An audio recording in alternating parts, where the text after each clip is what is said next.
سنتے ہیں اردو میں خصوصی اپڈیٹ۔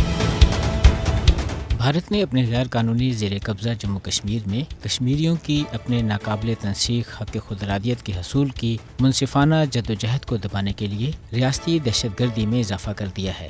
10 لاکھ سے زائد بھارتی فوج کشمیریوں کی منظم نسل کشی کر رہی ہے۔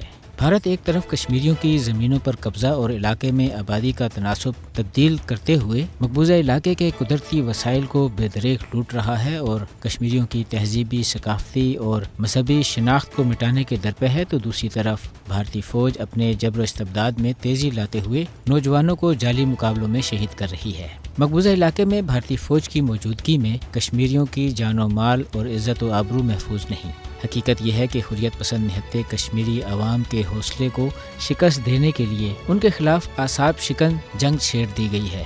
نام نہاد تلاشی اور محاصروں کی پرتشدد کارروائیوں کے دوران نوجوانوں کی جھوٹے مقدمات کے تحت غیر قانونی گرفتاریاں، خواتین کے ساتھ بدسلوکی اور زیر حراست کشمیریوں کو جعلی فوجی مقابلوں میں ماورائے عدالت قتل روز کا معمول بن چکا ہے۔ مودی حکومت میں کشمیریوں کو ہندتوا نظریے کے زیر اثر رکھنے کے لیے انہیں بدترین مظالم کا نشانہ بنایا جا رہا ہے۔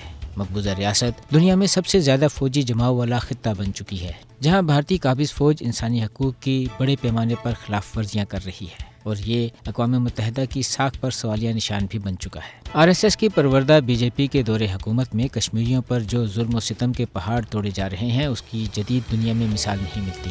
تمام تر استعماری ہتھ کنڈوں کے استعمال کے باوجود بھارت اہل کشمیر کے جذبہ آزادی کو دبانے میں بری طرح ناکام ہے، کیونکہ ہر گزرتے دن کے ساتھ بھارتی چیرہ دستیوں میں اضافہ تو ہو رہا ہے، لیکن وہیں کشمیریوں کے دلوں میں آزادی کی طرف بھی کئی گنا بڑھ رہی ہے۔ عالمی برادری اور بین الاقوامی اداروں کو چاہیے کہ انتہا پسند مودی کو کشمیر میں جنگی جرائم کروانے کی پاداش میں جواب دہ بنایا جائے اور اقوام متحدہ کی قراردادوں کے مطابق کشمیریوں کو حق خود ارادیت دلوانے کے لیے عملی اقدامات کیے جائیں۔